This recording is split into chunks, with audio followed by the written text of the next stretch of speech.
Hey, what's up, friends and reptile lovers? It's Joel here, and this is my girl Lulu joining me for the video so you have something a little bit better to look at. Have you ever asked yourself, how do you make an incubator, or maybe what is the best option for an incubator for reptile eggs? I see that question all the time, and so since I am about to actually build an incubator, I thought I would answer those questions for you. I have a large incubator that I use for my ball python eggs. However, if you watch the channel for any amount of time, or even if you're turning in for the first time, I started keeping some western hognose snakes last year, and this year will be my first attempt at breeding them. And I believe my other girl, Riku, is gravid, and I should expect eggs from her in the next week or two. So I need a different incubator to incubate the hognose eggs because they incubate at a significantly lower temperature than what I incubate my ball python eggs at. My ball python eggs I incubate at 89 degrees, whereas hognose snakes incubate around 78 to 84 degrees.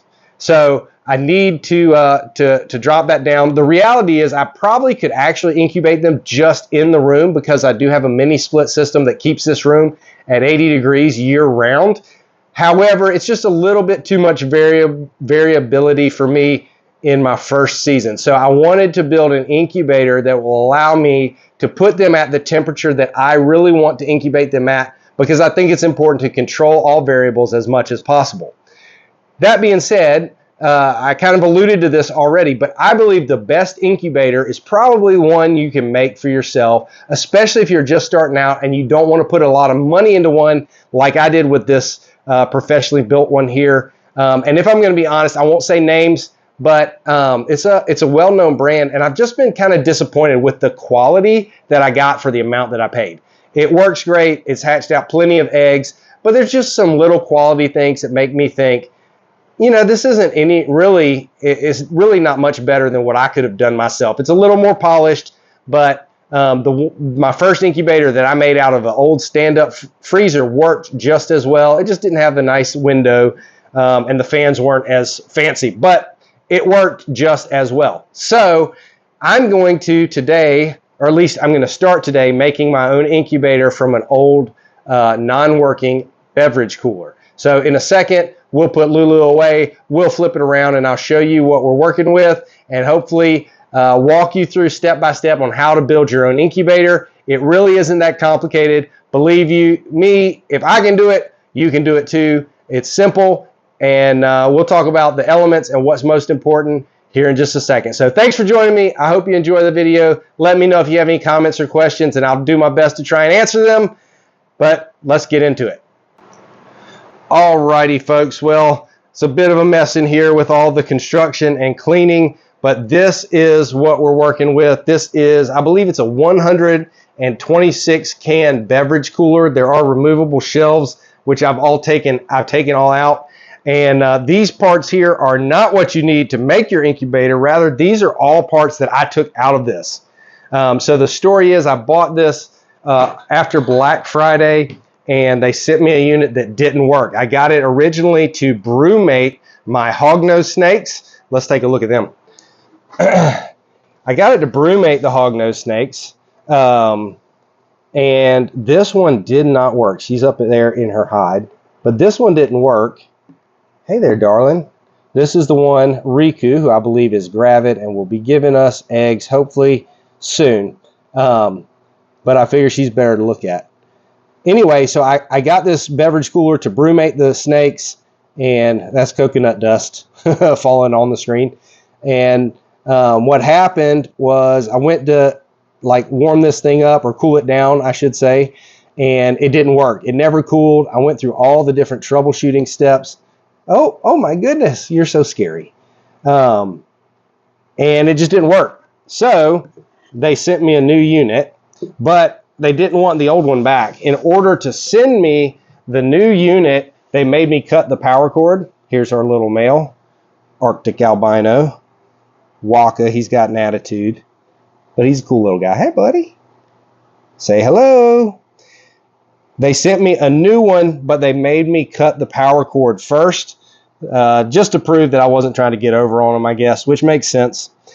And so since they did not want it back, I decided to repurpose it and turn it into another incubator. So that's what we're doing. Otherwise, you could try and find one of these on like Marketplace or Craigslist or I don't know, somewhere. Hey, buddy. Whoop. He's like, what are you doing? Nope, get back in there. I can't close your tub. Sweet boy. He likes to hiss and huff up when I try and feed him. But anyway, so that's what I got. This is all garbage that is not needed. So you've got a circulation fan. You've got the light and temperature control here. Didn't need that, so I cut it out or screwed it off. Unscrewed it and cut it out. Drip pan. This is the condenser. This was the cooling plate and the various hoses. All this stuff went in the back. So most of that was here. But when I take it out now, this thing is super light and there's no bulky weight in the back. What I'm going to do, I don't have the tool for this, so I'm going to have to make part 2 after I borrow a tool from my dad. But here is where the refrigerant line went into the unit. This is a little drain line that I'm going to stop up so that I'm not losing heat through it. Let's take a look at the front again. All right, so like I was saying, it'll now tilt to the side because there's no weight in it. I removed the shelves. I can put them back in if I want to have layers, but we'll see how it goes. In the back here, you can see this is the drain line or the drain tube disconnected. So I'm going to fill that in probably with some like spray foam, great stuff, insulation, or I might for the time being just stuff some insulation in there and tape over it. And then here is the other line. One of these two I'm going to cut through and give myself enough space to put a plug through.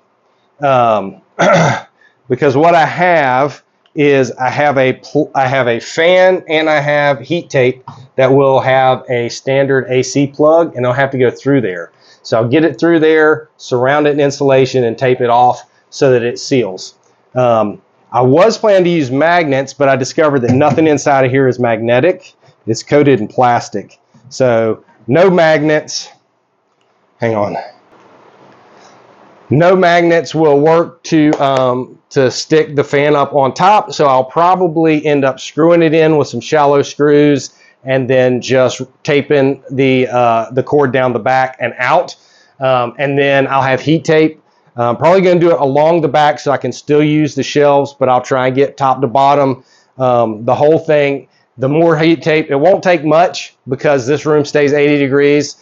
I'm going to incubate them probably 82 degrees. So it will not take much work on the heat tape to make that work, but I'll probably do the whole back in heat tape.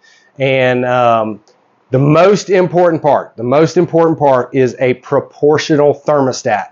Something like what I've got up here. This is a VE200 or 300X2. It's a 2-zone proportional thermostat with a night drop. I don't need a night drop. But what I'm going to use for the time being, just because I have it, and I don't feel the need to buy a new one at this point, is I actually have this Herpstat 6 that I'm not using. It's a beast of a machine, and it is awesome, and I can actually hook this up. It is a proportional thermostat. Now, what is a proportional thermostat? If you don't know, some people also call them dimming thermostats, but a proportional thermostat is always kind of pulsating power.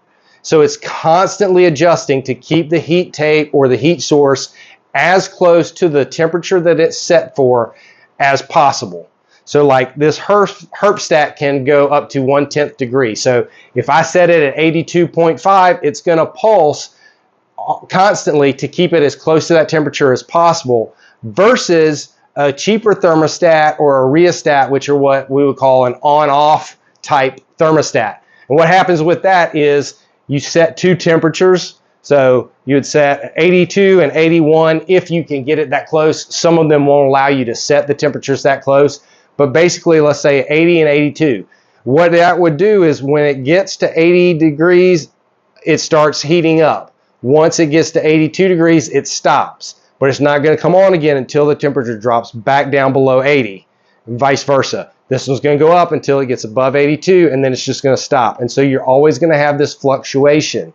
Now with these, that might not be that huge of a deal, but but I don't like to take the chance of variation and fluctuations in temperature any more than absolutely necessary when we're talking about incubating reptile eggs.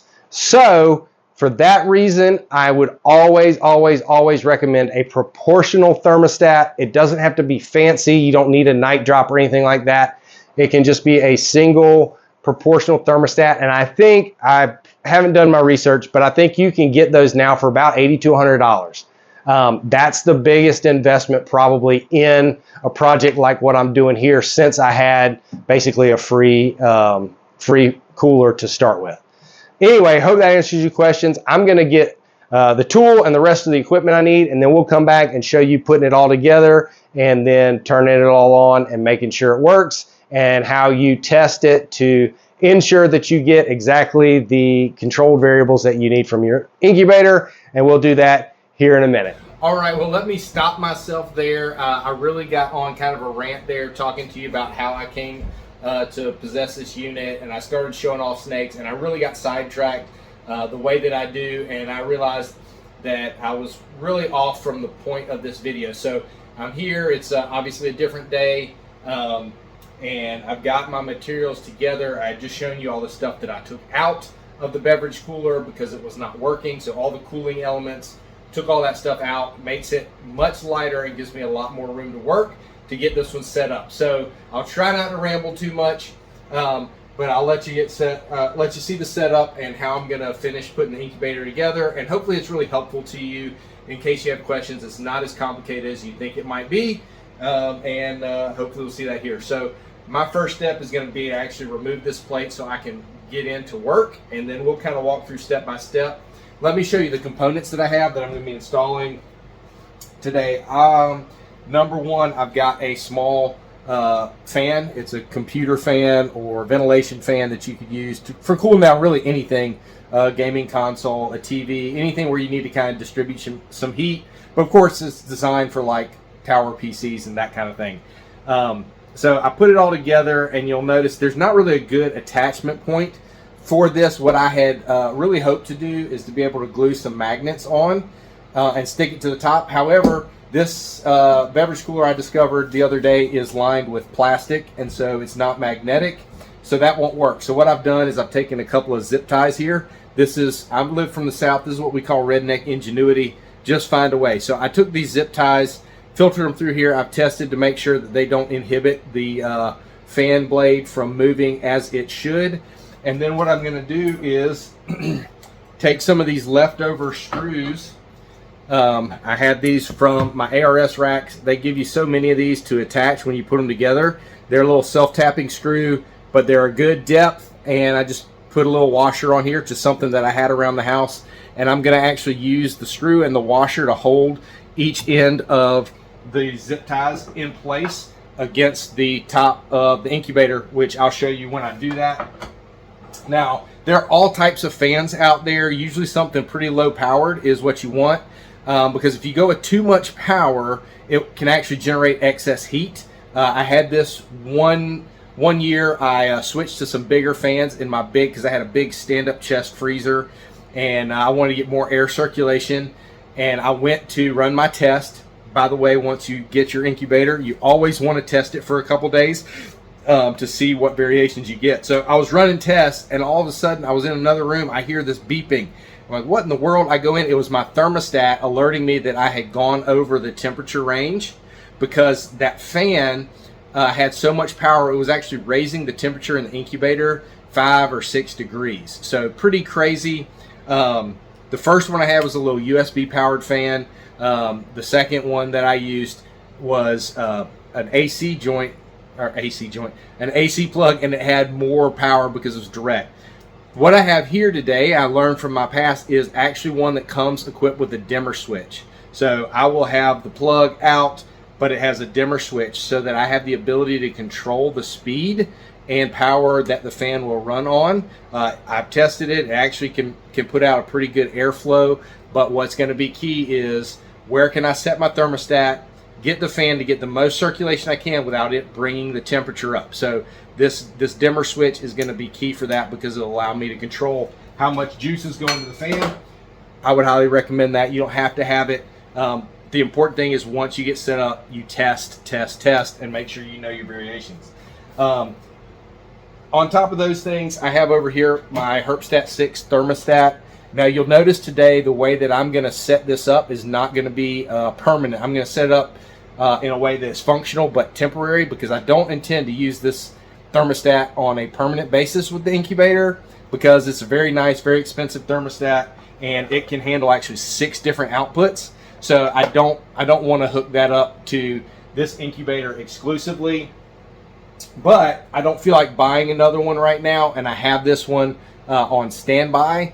I use it to heat under my show displays when I do reptile shows, and it's summertime, so I won't need it for a while. So I should be able to get through the breeding season, and then I'll get something a little different on a more permanent basis. Okay. Other thing you need is a heating element. So I have actually flex watt tape. These are actually old heat tape that I pulled out of a homemade rack that I made a while ago. I've tested them to make sure they work right. Again, this is temporary. I didn't get new heat tape in time, so I'm going to use what I have. Again, why I'm going to do kind of a more temporary setup than what I would do if I was putting this in place permanent. So if I decide to switch this out later, I can. And just because I'm doing it this way, I'm going to use two strips of tape. It's kind of redundancy. So if one were to fail, the other should be able to carry the incubator. These are very reliable. They don't fail often. So I don't really think that's a big risk. But since they are used, I'm going to have two. The variation that they need in temperature in this room is going to be very small. So it should be easy to use those. So that's my major elements. And then I also have some insulative HVAC tape. And I also have some painter's tape for when I don't need the insulated stuff. We got my drill, and we're about to get to work. So that was an explanation of what we need. Oh, also one other thing I have here is a strip of insulation that comes from like shipping stuff. Just something spare I had around, and that's what I'm going to use to seal it up once I'm done, to make sure we're not losing heat. All right, so my first step is I've actually got to take this bottom plate off of the beverage cooler so that I can get into work with the drill. I'm not going to make you watch me unscrew this, but we'll do that and we'll be right back. All right, so that's off and I'm back. I've got my handy dandy drill. I forgot to say that. So what I have now, I've got this 1-inch, what do you call it? My mind just went completely blank. Hole saw bit. And what I'm going to do is I'm going to drill. There's already a hole here from where the heating or the cooling element line, the refrigerant line, went into the cooler. I'm just going to open this up a little bit because, as I showed you, I'm using an AC plug. So I've got to have a hole big enough to get these from the inside to outside so I can power it. And I'm going to use this bit that I had to open this hole up. Now, this is I think it's just aluminum here. And then it's insulation, so I'm probably going to make a big mess. But I've just got to go through here and make that hole big enough, and then we'll worry about closing it up afterwards. So here goes nothing.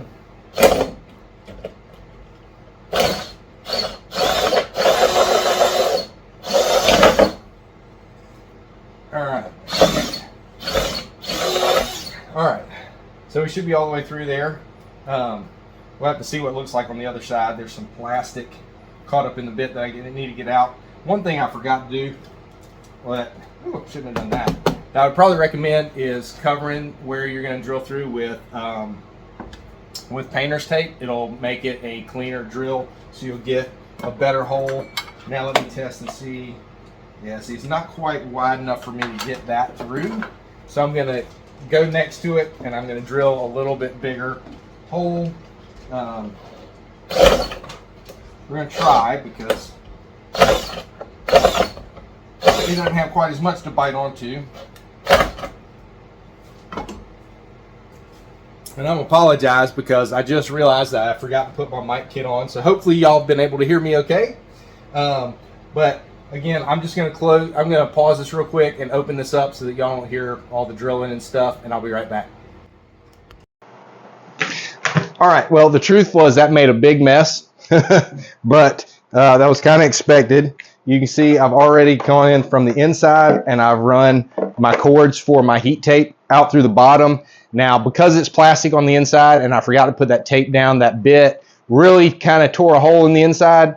It's going to be fine. I'll tell you how I would do that on a permanent basis, but we'll cover it in a more temporary fashion here today, and it'll work just fine. But we'll address that when we get to it. Now I'm going to take my fan and I'm going to filter. I'm going to put it through so that we can connect the fan inside once we get it attached. Obviously, our controller, we want to be on the outside so that we can control it, the temperature or the speed of the fan from the outside once we're up and running. So, but the nice thing is all this will sit right here.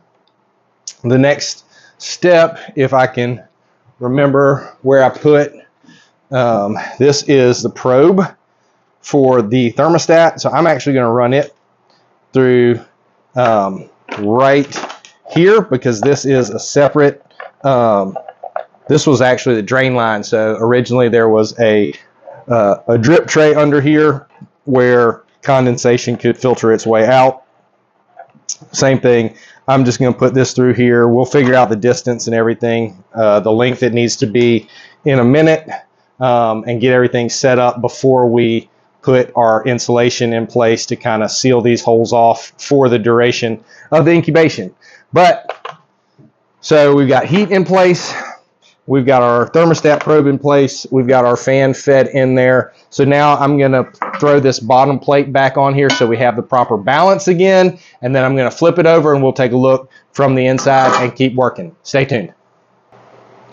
All right, so we're turned over and here's the inside. I guess I'll try and do this stuff. I'm probably going to lay it flat to do the rest of it, but I don't want to. It's going to be odd. It'll be hard for me to film what I'm doing while I'm doing it. So next thing I'm going to do is I'm actually going to attach the heat tape, or actually I'll probably attach the fan first, and again I'm just going to attach it to the top with zip ties. And then I'll show you what that looks like. Then we'll tape up the heat tape, and I'll just I'll do it, and then I'll walk you through what I did and how I did it, because it's going to be really hard for me to film without a camera person to show you what I'm doing while I'm doing it. So hang tight.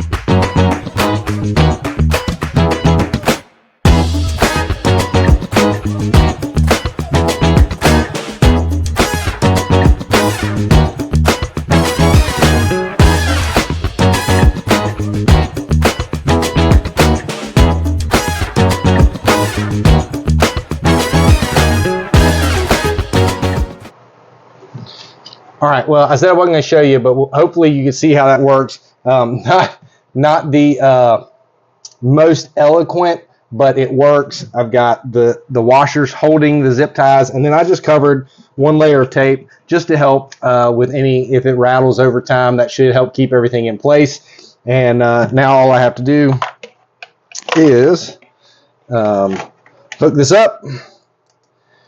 And unfortunately, there's no lock or anything on this, so I'm just going to put a little roll of tape around there to keep it from coming disconnected. Nice and simple.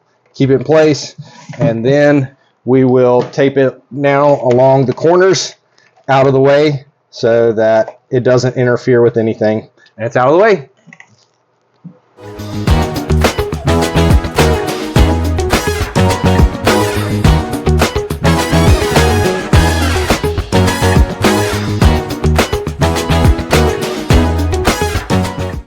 All right, so next step will be to install the heat tape.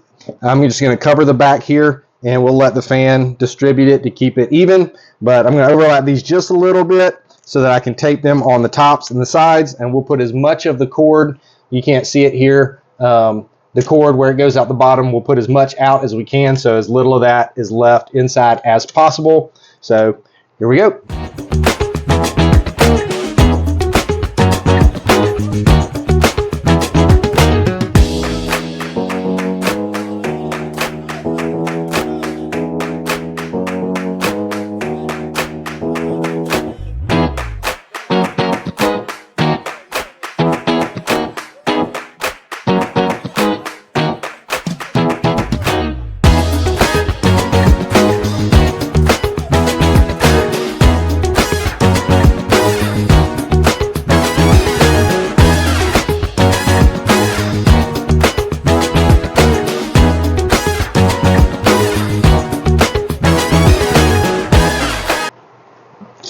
right, so there you have it. Taped around all the edges. I know you can't see all the corners, but you just want to make it nice and tight. Now, I will say, obviously, this is not the most polished look, not the most professional, but it is fully functional, which is what I'm all about.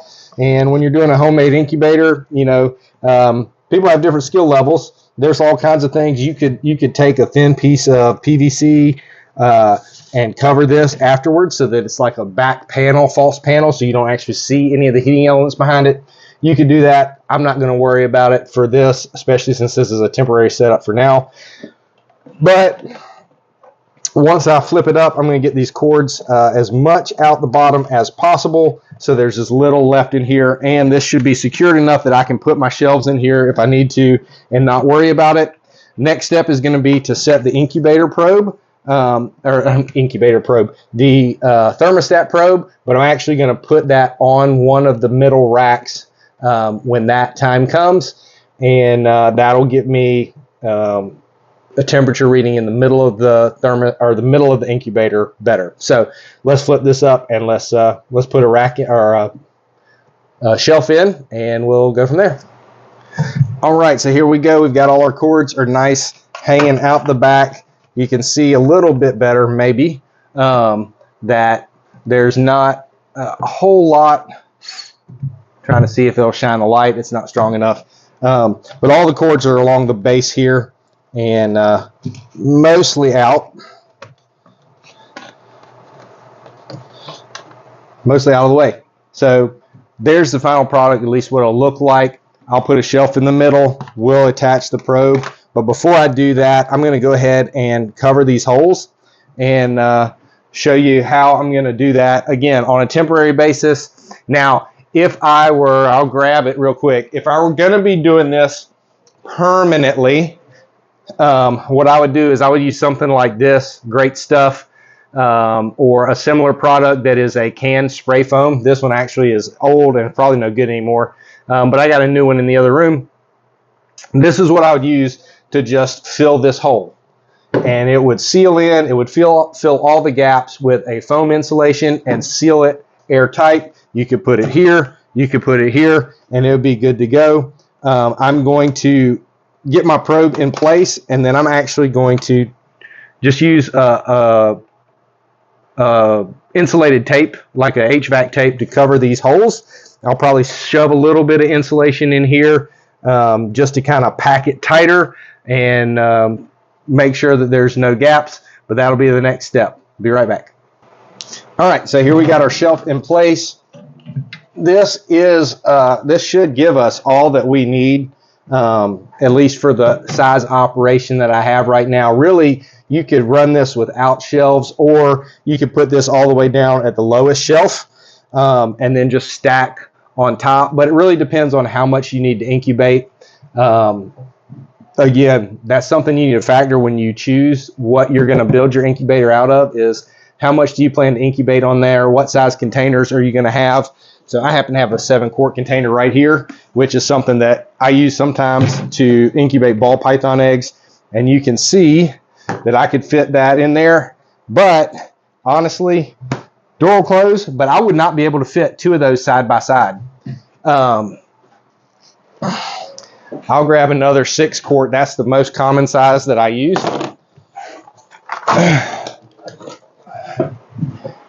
And you can see, even with this 6-quart, I could maybe force it in next to that 7-quart, and it would work okay.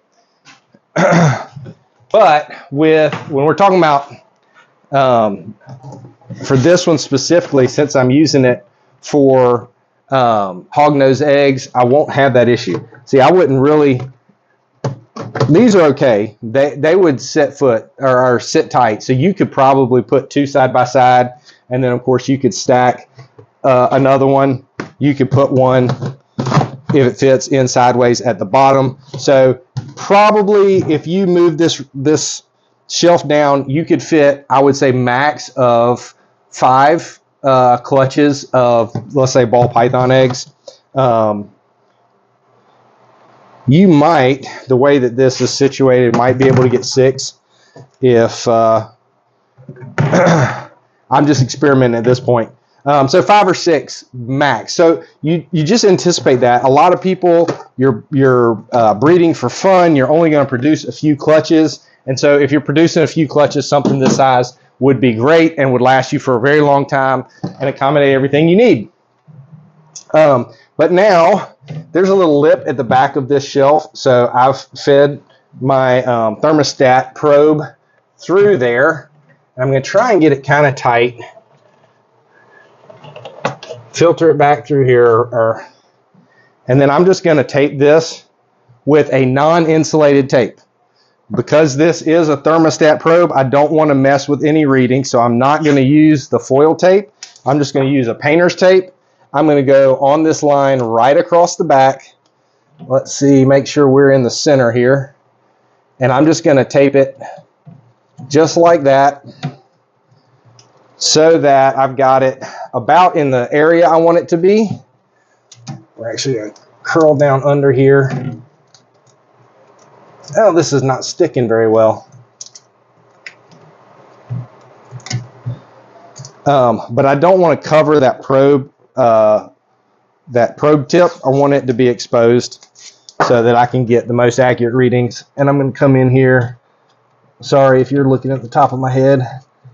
And just kind of secure it from both sides. And what that should do is once I'm running, it's going to give me the temperature. Ooh, that door is leaning that way and I almost fell. It's going to give me that temperature right in the center of the incubator, in the center of where those eggs are. And it's always a good idea. I like to put multiple temperature sensors throughout. Some folks will actually put a temperature sensor inside the egg box. Those are all good ideas. The reality, though, is this is going to be very well insulated. I shouldn't have to worry about that too much. And I've got a little bit of variance that's going to be okay. So from one spot to the next, the difference shouldn't be that much that I have to concern myself. What is important, and I said this earlier, but I can't stress it enough. What is important is that you test your incubator before you use it. Okay? Before you go putting eggs in here, I'm going to turn on the fan. I'm going to play around with the different speeds, and I'm going to put a couple of temperature sensors in here to give me an idea of where the temperature actually is. I'll watch the thermostat. You know, it'll keep it at the temperature I want, which I plan to incubate at 82 degrees. It'll keep it there, but you can still have hot spots and stuff throughout. So it's very important that you test and take temperature readings in various places throughout the incubator to make sure it's consistent. That's the biggest thing. But really, that's it.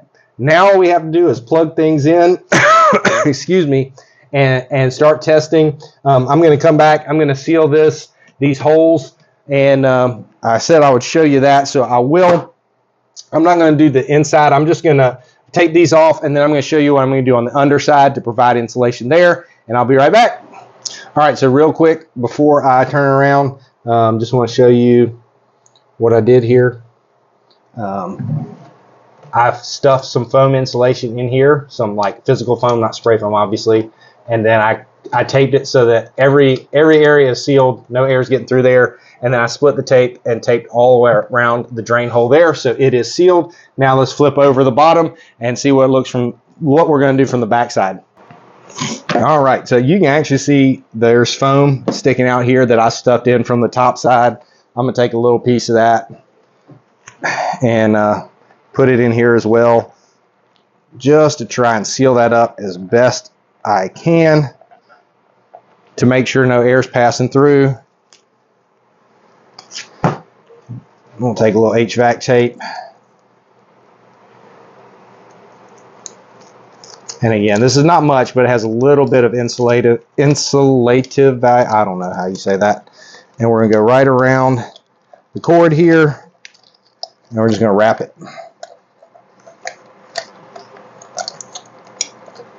So that it's sealed, and that'll come off easy when I need to replace that probe.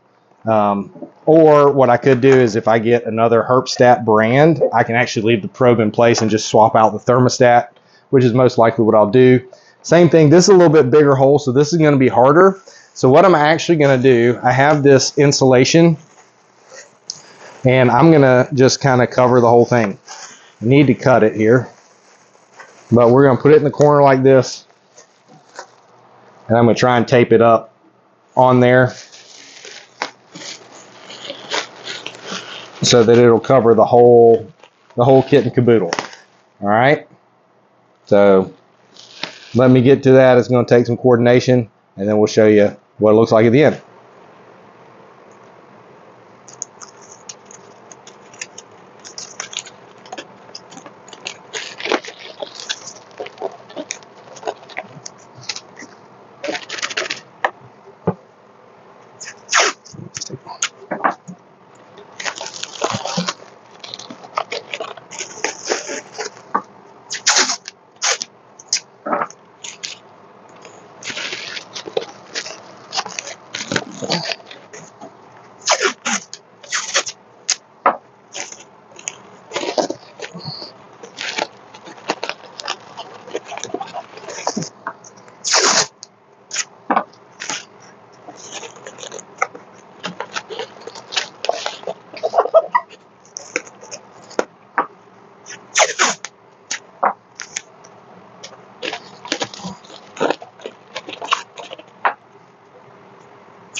All right, folks, so there you have it. I know that was long, drawn out.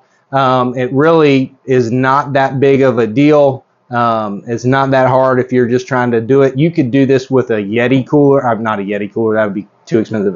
Like an ice igloo cooler or something like that, a Coleman cooler, any brand, cooler. You don't have to have a window. Actually, this is double pane insulated glass. But if you don't have windows, actually insulates better than having a window. So any kind of cooler, an old refrigerator, stand-up freezer, anything like that where it's insulated on all sides can make a great incubator. You just need a fan, which honestly, a fan is optional. There have been years that I haven't used a fan at all. Probably want more heat area if you did without a fan, but a fan, some heat, and a thermostat. Those are your main key ingredients. If you have those three things, a good quality thermostat, a good heat source, and a way to circulate that air, most likely you're set. Those are the big components. But this has been kind of a drawn out way to do it. You saw how I sealed the insulation against the back. Again, that's only a temporary measure. I would not do that normally. I would use foam that will hold everything in place and seal all the gaps perfectly. This will be more than sufficient, but again, it's temporary because I'm probably going to replace the heat tape. If I use this again next year, I'll replace the heat tape as well as potentially the thermostat. Although if I use the same brand thermostat, I can use the same probe, and so I won't have to swap that out. But anyway, you know what I'm saying. This is designed to be temporary for me because that's what fits my needs right now.